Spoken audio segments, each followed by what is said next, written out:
Hello friends, मैं सी पुनीत जैन आपका स्वागत करता हूं आपके अपने यूट्यूब चैनल पर। दोस्तों, आज की वीडियो में हम यहां पर डिस्कस करने वाले हैं जीएसटीआर 9C। जीएसटीआर 9C जो फॉर्म है वो जीएसटी में रिकंसिलेशन स्टेटमेंट है। पहले इसको जीएसटी ऑडिट भी बोला जाता था, बट लेकिन अब इसमें क्या है, किसी भी प्रोफेशनल के डीएससी की रिक्वायरमेंट नहीं आती है। मतलब किसी प्रोफेशनल का डिजिटल सिग्नेचर अटैच नहीं होता है।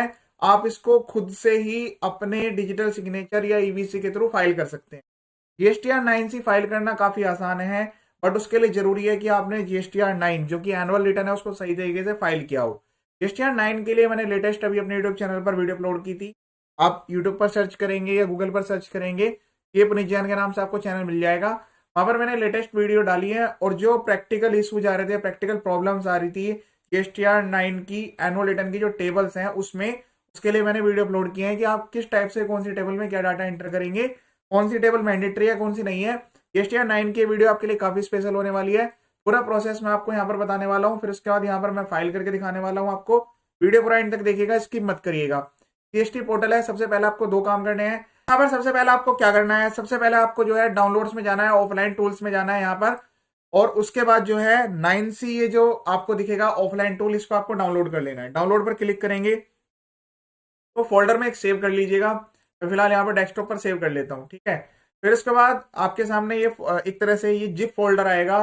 तो हो सकता है कि आपके जो पीसी या लैपटॉप में जो है अनजिप करने के लिए जो है वो अनजिपर ना हो, तो आप विनजिप या विनडार डाउनलोड कर सकते हैं। उसके थ्रू आप इसको एक्सट्रैक्ट करेंगे।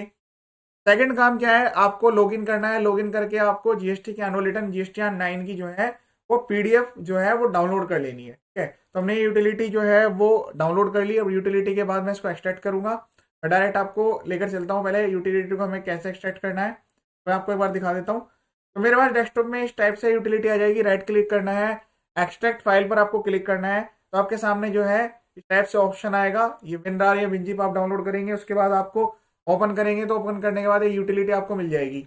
इसमें कुछ यहाँ पर दो तीन फाइलें होंगी जो कि सिस्टम फाइल्स हैं।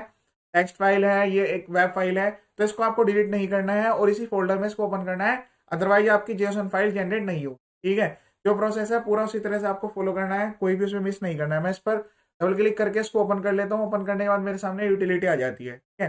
तो पहले मैं आपको बता देता हूँ, इसमें सारी जो भी ये टेबल्स दी गई हैं अलग अलग, सारी की सारी एक्सेल शीट टेबल को भरना मैंडेटरी नहीं है। जैसे एक फ्रंट में सीट आएगी, फिर उसके बाद यहाँ पर अगर उसमें कोई डिफरेंस है फिर रिकंसिलेशन के लिए आपको यहाँ पर लिखना है रीजन्स। इसी टाइप से रीजन्स वाली जो टैब्स हैं मैंडेटरी नहीं है। इसी तरह से टैब नंबर 14 है, एक रिकंसिलेशन स्टेटमेंट वाली टैब है। इसमें खर्चों का आपको रिकंसिलेशन देता होना होता है कि जो कि आपने जो भी एक्सपेंस है या जो भी खर्चे आपने किए हैं उस पर जो आईटीसी क्लेम किया है, ठीक है। तो ये भी मैंडेटरी नहीं है। अगर आपके साथ डाटा है तो आप भर सकते हैं, अदरवाइज कोई रिक्वायरमेंट नहीं है। चलिए मैं अभी लॉगिन कर लेता हूँ। लॉगिन करके आपको सेकंड प्रोसेस जो मैंने बताया था रिटर्न डाउनलोड करने का, रिटर्न डाउनलोड कर लेंगे। फिर हम यहाँ पर 9C को अपलोड करेंगे। एक चीज मैं आपको कंफर्म कर देता हूँ, ये फाइल ऑनलाइन ही होगी, ऑफलाइन फाइलिंग का तरीका नहीं है। बट ये हमें क्या है, एक्सेल के थ्रू हमें इसको जो है डाटा फिल करना है। फिर उसके बाद यहाँ पर हम जो है जनरेट जेएसओन पर क्लिक करेंगे तो एक फाइल आ जाएगी जेएसओन फाइल, क्योंकि माइनर से केबी की फाइल होगी, उसको हमें ऑनलाइन अपलोड करना होता है। और यहाँ पर इसके साथ साथ आपको बैलेंस शीट जो आपके फाइनेंशियल्स हैं वो भी अटैच करने होते हैं। यहाँ पर जैसे मैंने आपको कंफर्म किया है कि हर पर्सन के लिए फाइल करना जरूरी नहीं है, टर्नओवर की स्पेसिफाइड लिमिट है। बट आप इसको फाइल कीजिएगा जरूर जब आपके 9 में डिफरेंस आ रहा होगा। तो यहाँ पर 9 जो मैंने डाउनलोड किया है, मैं आपको भी तरीका बता देता हूँ। यहाँ पर पहले मैं यूजर आईडी पासवर्ड से लॉगिन कर लेता हूँ, फिर आगे हम प्रोसीड करेंगे।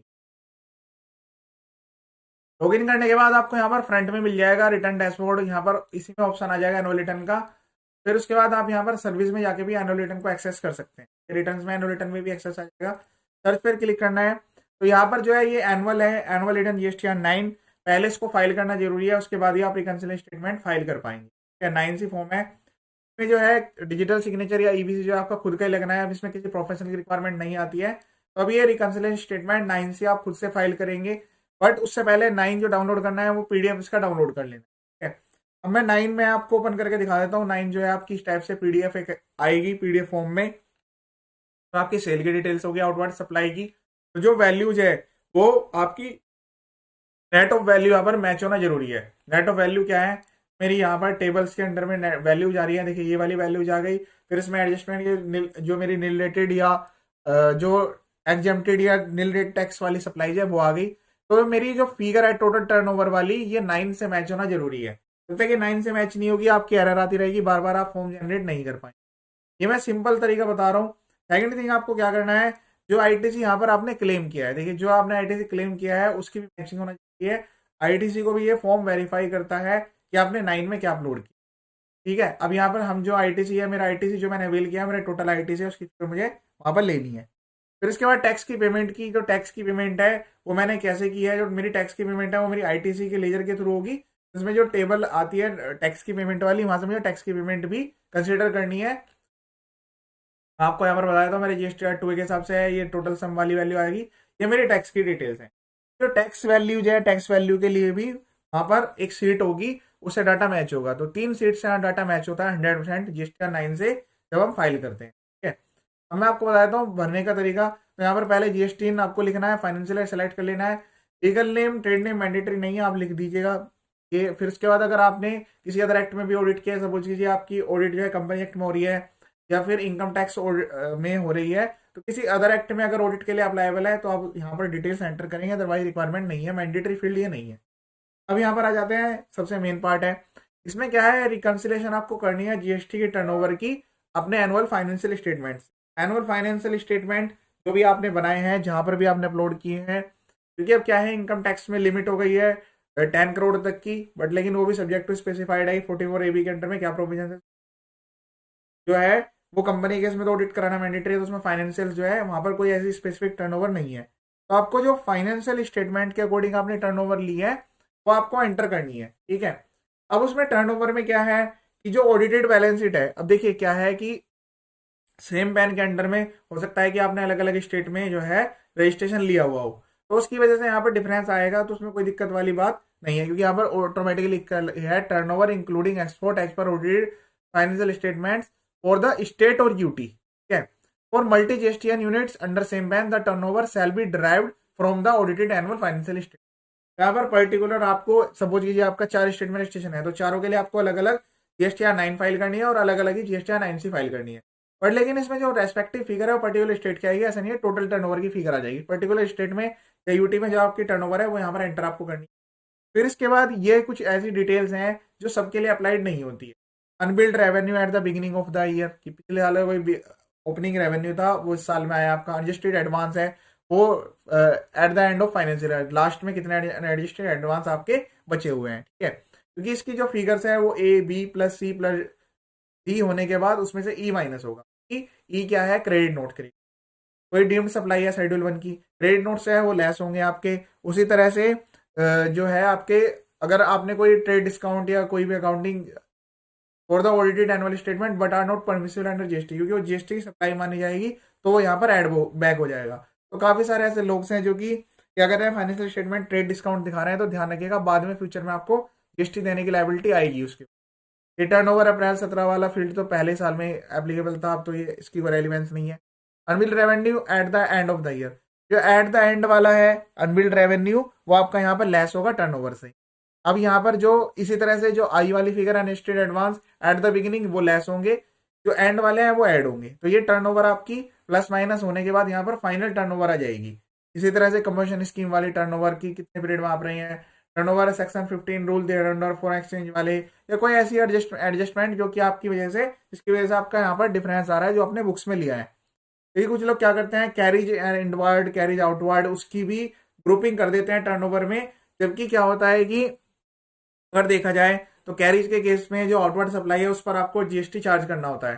तो जीएसटी में तो आपकी जा रही होगी, जीएसटी के एनुअल टर्नओवर में मर्ज होकर जा रही है एनुअल रिटर्न में, बट एक्चुअल में वो आपकी टर्नओवर नहीं है। अगर हम फाइनेंशियल वाइज देखें, एक डिफरेंस है, ये एग्जांपल है। इसी टाइप के काफी सारे अदर एग्जांपल भी हो सकते हैं। ठीक है, तो आपकी यहाँ पर एडजस्टमेंट होने के बाद ये वैल्यू यहाँ पर आ जाएगी। अब ये जो वैल्यू मेरी यहाँ पर आई है वो मेरी इस वाली टर्नओवर से मैच होना जरूरी है। जीएसटी की मेरी टर्नओवर है वो मुझे टर्नओवर यहाँ से मिलेगी। तो जो मेरी टर्नओवर है, जैसे मैंने आपको बताया है, मेरी इस वाली फिगर से टोटल टर्नओवर आती है एन वाले पॉइंट्स। तब ये पूरी एडजस्टमेंट फर्स्ट सेकंड की एडजस्टमेंट होने के बाद मेरी नेट टर्नओवर आती है। इससे मेरी ये फिगर मैच होना जरूरी है। जैसे इस केस में जो है 15,55,420 रुपए है, तो वो फिगर आपकी यहाँ पर आप डाल देंगे। जो यहाँ पर फिगर आएगी, सपोज कीजिए यहाँ पर आपकी फिगर जो है वो 16 लाख आ रही है, तो वो 16 लाख आ रही है। जीएसटीआर 9 में आपने 15 लाख जो समथिंग है वो फाइल की है। तो जो डिफरेंस आ रहा है वो क्यों आ रहा है। और ध्यान रखिएगा जो भी आप अनरिकंसाइल वैल्यू रख रहे हैं उसका आपको नोटिस आएगा। तो जो अदर वाला ऑप्शन है उसमें यूज करके अगर आपको खत्म कर सकते हैं उसमें कर दीजिएगा। अगर कोई डिफरेंस आ रहा है जेनवन, कोई दिक्कत नहीं है। यहाँ पर कुछ लोगों का यहाँ पर ये मिथ है कि ये डिफरेंस के साथ फाइल नहीं हो पाएगी, तो मैं आपको बता दूं ये डिफरेंस के साथ भी फाइल हो सकती है रिटर्न, इसमें कोई दिक्कत वाली बात नहीं है। आप इसको जो है वो डिफरेंस के साथ फाइल करिए, बट इसको करेक्ट डिटेल के साथ फाइल करिए। ऐसा नहीं है कि मतलब आप इसको वेरीफाई कराने के लिए इसमें गलत डिटेल्स डाल देंगे कि मैच करना है, तो मैच करने के लिए हम गलत डिटेल्स के साथ फाइल कर देंगे। तो आपको ऐसा नहीं करना है, जो एक्चुअल डिटेल है वही डालनी है। हाँ, रीजन लिखना है यहाँ पर, प्रॉपर एक्सप्लेन कर दीजिएगा कि किस वजह से रीजन आ रहा है। कई केस में राउंडिंग ऑफ का डिफरेंस आ जाता है, बट लेकिन राउंडिंग ऑफ में इतना ज्यादा डिस्टेंस नहीं होगा कि वो जस्टिफाइबल ना हो। ठीक है। अब उसके बाद नेक्स्ट टेबल आती है ये वाली। इसमें क्या होता है, टर्नओवर का जो है वो रिकंसिलेशन वाली पार्ट आ जाता है, जो कि हमारे exempt supply related, non exempted supply वाली चीज है उसकी वजह से। ठीक है। तो यहाँ पर आएगी टैक्सेबल टर्नओवर। पहले टोटल टर्नओवर वाली फिगर मेरी यहाँ पर आ गई। फिर मेरी यहाँ पर एडजस्टेड टर्नओवर आएगी। देखिए यहाँ पर जो मैंने टर्नओवर लिया, मैंने आपको बताया था मेरी सप्लाई आ गई टोटल। फिर उसके बाद जीरो रेटेड टर्नओवर की वजह से जो मेरे डेबिट क्रेडिट नोट का डिफरेंस आएगा वो मेरा यहाँ पर खत्म हो जाएगा पूरा का। ठीक है। तो ये मेरी अगली वाली जो टेबल है इसमें आएगी एनुअल टर्नओवर आफ्टर एडजस्टमेंट पर के पॉइंट की। अब फिर इसके बाद nil rated, zero rated, supply और रिवर्स चार्ज बेसिस, क्योंकि जो मैं यहाँ पर एनुअल रिटर्न 9 फाइल करता हूँ उसमें मेरी इनवर्ड सप्लाई भी इंक्लूड होती है, तो उसके भी टर्नओवर का डिफरेंस हो सकता है। तो वो बाकी का जो डिफरेंस है वो आपका यहाँ पर खत्म हो जाएगा। तो फिर 100% आपकी टर्नओवर मैच करेगी। यहाँ पर वो फिगर लिखनी है जिसके बेस पर आपने लायबिलिटी डिक्लेयर की है। Total value and GSTR 9, total taxable turnover. यहाँ पर पहले बात हो रही थी टोटल टर्नओवर की, टर्नओवर एज डिक्लेयर्ड इन 9, और यहाँ पर आएगी टैक्सेबल की, टैक्सेबल वैल्यू वैल्यू कितनी है। तो समझ लीजिए कि अगर मेरी यहाँ पर वैल्यू होती कुछ, तो मेरी जो टैक्सेबल वैल्यू है और जो मेरी यहाँ पर जो वैल्यू जा रही है उनमें डिफरेंस आ जाएगा, क्योंकि इस वाली वैल्यू पे तो मैंने टैक्स नहीं दिया है। तो आपको फिगर सही तरीके से एंटर करनी है। अगर इसका कोई डिफरेंस आ रहा है तो डिफरेंस आपको यहाँ पर लिख देना है, क्या रीजन है, किसकी वजह से डिफरेंस आ रहा है। ये डिफरेंस के पास जो भी आप डिफरेंस यहाँ पर लिख रहे होंगे इसकी एक्सेल सीट बना के अपने पास रख लीजिएगा। कल को कहीं पर अगर सबमिट करनी पड़ी तो आपको ये सबमिट करने की रिक्वायरमेंट आ जाएगी, तो उस केस में आपको ये सबमिट भी करनी पड़ सकती है। ठीक है। अगला पार्ट है ये वाला। तो ये इसकी रिकंसिलेशन वाली सीट है। अब इसमें क्या कर रहा है, ये जो आपने टर्नओवर एंटर की है उसका रिकंसिलेशन करा रहा है टैक्स रेट वाइज, कि आपका टैक्स रेट वाइज क्या रिकंसिलेशन गया है 9 में। तो ये भी मैंडेटरी टेबल है। अब इसमें रेट वाइज आ रहा है कि 5% वाले में क्या आपकी टैक्सेबल वैल्यू है, जीएसटी, एसजीएसटी, आईजीएसटी और सेस अगर एप्लीकेबल है तो। अब यहाँ पर जब आपका टोटल आ जाएगा, टोटल वैल्यू के बाद फिर आपने जो टोटल अमाउंट ऑफ पे किया है, जो कि मैंने आपको बताया था यहाँ पर पेमेंट, टैक्स पेमेंट्स आपको लेना है इस वाली वैल्यू से जो भी आपने पेमेंट्स की है, वो आपका टैक्स पेबल से मैच होना जरूरी है। टोटल टैक्स पेबल यहाँ पर मतलब कैश के थ्रू भी और क्रेडिट के थ्रू, दोनों में जो दोनों के हिसाब से जो आया है आपका टैक्स, वो यहाँ पर आपको कंसीडर करना है। कंसीडर करने के बाद वो वैल्यू आपको यहाँ पर लिख देनी है। इसका जो डिफरेंस है, पहली बात तो यहाँ डिफरेंस होना नहीं चाहिए, क्योंकि जब आप जो भी आपके टैक्स रेट वाइज आपने वैल्यू यहाँ पर एंटर कर दी, ठीक है, और उतना ही आपने टैक्स पे किया, तो जब आपने जीएसटीआर 9 में जो पेमेंट की है और जो आपकी आउटवर्ड सप्लाई की डिटेल्स आ रही है उसमें डिफरेंस कैसे हो सकता है। और यहाँ पर जो है रिवर्स चार्ज वाले के लिए भी फिगर इंक्लूड की गई है ताकि रिकंसाइल हो सके। टोटल टर्नओवर से आपकी कोई दिक्कत नहीं है, हो सकता है डिफर आ जाए, बट लेकिन रिवर्स चार्ज पे भी तो आपको टैक्स पे करना होता है ना, तो इसीलिए ये टेबल बनाई गई है। का ऐसा ऐसा कोई आपस में लिंकेज नहीं है, जैसे 9 में क्या है कुछ टेबल्स का लिंकेज है, कुछ का टेबल्स का लिंकेज नहीं है, तो उसी टाइप से यहाँ पर भी उस चीज को रखा गया है। फिर अगर इसकी वजह से भी आपका डिफरेंस आ रहा है कि आउटवर्ड सप्लाई में बहुत कम केस ऐसे होते हैं जहां पर डिफरेंस आता है, बट अगर आपका डिफरेंस आ रहा है जैसे जीएसटीआर 1 और 3B की वजह से डिफरेंस अगर आ रहा है, तो यहाँ पर आप लिखेंगे कि अनरिकंसाइल कितनी वैल्यू बची है और उसकी पेमेंट भी फिर आप करेंगे, जो भी आपने डीआरसीजी 3 में पेमेंट करी होगी डिटेल्स भी आपको एंटर करनी है। मैं भी आगे यहाँ पर आपको बता दूंगा। इसका रीजन आपको लिखना पड़ेगा, क्या रीजन है, रीजन आप स्पेसिफाइड करेंगे। अभी आ गई table number 11, reconciliation of tax paid. तो अगर कोई आपने एडिशनल अमाउंट पे किया है जीएसटीआर 9 में तब यहाँ पर एंटर करना है, अदरवाइज ये भी मैंडेटरी फील्ड आपका नहीं है। तो काफी सारे ऐसे एसएससी होंगे जिनके केस में कोई डिफरेंस नहीं होगा, तो उनके लिए ये एप्लीकेबल टेबल नहीं रहेगी। टेबल नंबर 12, ये इसकी मैंडेटरी टेबल है जहां पर रिकंसिलेशन ऑफ आईटीसी होगा। आईटीसी का रिकंसिलेशन आपको करना है। ITC availed as per audited balance sheet की ऑडिटेड बैलेंस शीट में कितना है, ITC booked in earlier financial year claim in current financial year. तो देखिए वो ऐसे पर्सन जहां पर ये बात आ रही थी कि सर हम 22-23 में 21-22 का आईटीसी हम कैसे दिखाएंगे, तो यहाँ पर ये फील्ड काम करेगा। ITC booked in earlier financial year लेकिन क्लेम किया है हमने करंट फाइनेंशियल। तो करंट फाइनेंशियल ईयर में क्लेम करने की वजह से उनका डिफरेंस आ रहा होगा। तो 9 में तो ये फैसिलिटी नहीं है। 9 में क्या है, आगे के लिए आपके है, जैसे आपने अगर कोई 22-23 की फिगर 23-24 में लिया है, उसका तो वो डिक्लेरेशन करवा रहा है, पर जो आपने 21-22 वाले आईटीसी आपने 22-23 में क्लेम किए हैं, उसका वो रिकंसिलेशन नहीं कराता है। तो वो रिकंसिलेशन आपका रिकंसिलेशन स्टेटमेंट में ही दूर होगा। जब मैंने आपके अभी रिसेंटली एक वीडियो अपलोड की थी, उसमें मैंने बताया भी था कि वहां पर जीएसटीआर 9 में केवल 22-23 की फिगर आ सकती है, और 22-23 का जो आईटीसी आपने अगले साल में क्लेम किया है, ये जो सेल आपने अगले साल यानी कि 23-24 में डिक्लेयर किया है, वो वहां पर एंटर करने का ऑप्शन है। पर यहाँ पर वो ऑप्शन भी दिया गया है कि जो आपने आईटीसी बुक किया है अर्लियर फाइनेंशियल ईयर में, लेकिन क्लेम किया है करंट फाइनेंशियल ईयर। ठीक है। अब सेकंड ऑप्शन ये भी दिया है, ITC book in current financial year. या आपने सपोज कीजिए 22-23 में उसको बुक कराया बुक्स में, लेकिन आपने उसे 23-24 में क्लेम किया है, तो यहाँ पर दोनों के लिए वैल्यू प्रोवाइड की गई है। इससे आपका डिफरेंस जो है वो खत्म हो जाएगा। ये क्या कर रहा है, ए में बी को ऐड कर रहा है और सी को लेस कर रहा है, ताकि रिकंसिलेशन हो सके कि आपने कितना आईटीसी क्लेम किया है। फिर आईटीसी आएगा जीएसटीआर 9, तो जीएसटीआर 9 में जो आईटीसी आपने क्लेम किया है, वो कल क्लेम की फिगर यहाँ पर आ ही रही है, उससे आप ये फिगर एंटर कर देंगे। अगर इसमें भी कोई अनरिकंसाइल वैल्यू बच जाती है, कोई दिक्कत वाली बात नहीं है, अनरिकंसाइल के साथ ही फाइल करिएगा, पर सही डिटेल के साथ। उसका रीजन यहाँ पर लिख दीजिएगा। टेबल नंबर 14 मैंडेटरी नहीं है, तो आप चाहें तो फाइल कर सकते हैं, अदरवाइज कोई मैंडेटरी रिक्वायरमेंट नहीं है। टेबल नंबर 15, इसमें रिकंसिलेशन का पार्ट आ जाता है, इसी गई की अनरिकंसाइल कितनी वैल्यू है। ठीक है, क्योंकि सर नोटिफिकेशन के थ्रू एग्जाम कर दिया गया है, हो सकता है फ्यूचर में इसको मैंडेटरी कर दिया जाए। तो यहाँ पर अगर आप फिगर एंटर करेंगे, डिफरेंस आएगा, तो रीजन भी लिखना जरूरी है।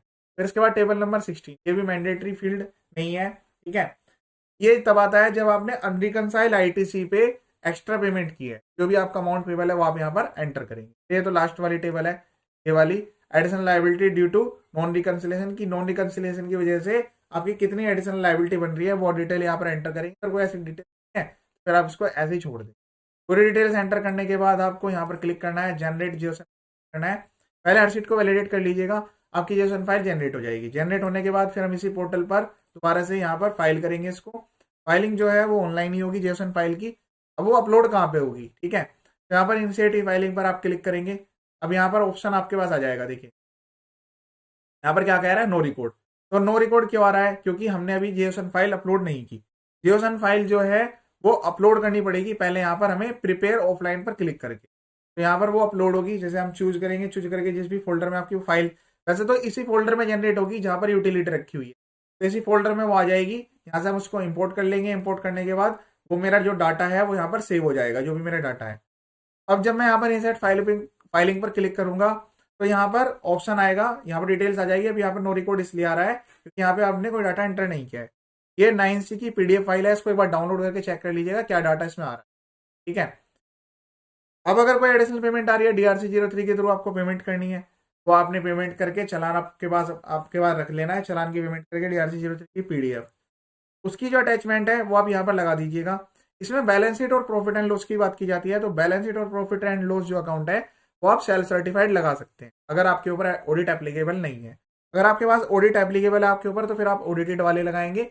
ऑडिट एप्लीकेबल नहीं है तो उस केस में आप जो है यहाँ पर अनऑडिटेड भी लगा सकते हैं, क्योंकि इसकी जो फाइलिंग की लिमिट है वो 5 करोड़ है, इनकम टैक्स में 10 करोड़ है। तो अगर आप एक प्रोपराइटर हैं, आपके ऊपर 10 करोड़ वाली लिमिट अप्लाइड है, तो आप यहाँ पर सेल्फ सर्टिफाइड करके बैलेंस शीट और P&L अटैच कर सकते हैं। कोई अदर डॉक्यूमेंट जैसे चालान की कॉपी अगर आपको अपलोड करनी है, या आपने एक रिकंसिलेशन शीट बना रखी है एक्सेल में, वो आप यहाँ पर अपलोड कर दीजिएगा। ये यहाँ पर वेरिफिकेशन वाला टिक करिएगा। प्रोसीड जीएसटी 9 पर आप क्लिक करेंगे, ईबीसी या डीसी के थ्रू उसको फाइल कर देंगे। ये सिंपल सा प्रोसेस है, मैंने आपको बता दिया है। रिकंसिलेशन में अगर आप कोई भी डाटा अनरिकंसाइल छोड़ रहे हैं तो उसका आपके पास एविडेंस होना जरूरी है।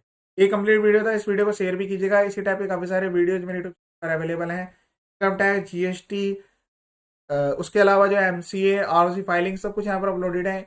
Registration process, filing process, amendment, update सब कुछ यहाँ पर आपको मिल जाएगा। चैनल का जो पर्पज है फुली एजुकेशनल है, तो आप चैनल को सब्सक्राइब करें या ना करें, पर वीडियो जरूर देखें, आपको 100% बेनिफिट मिलने वाला है।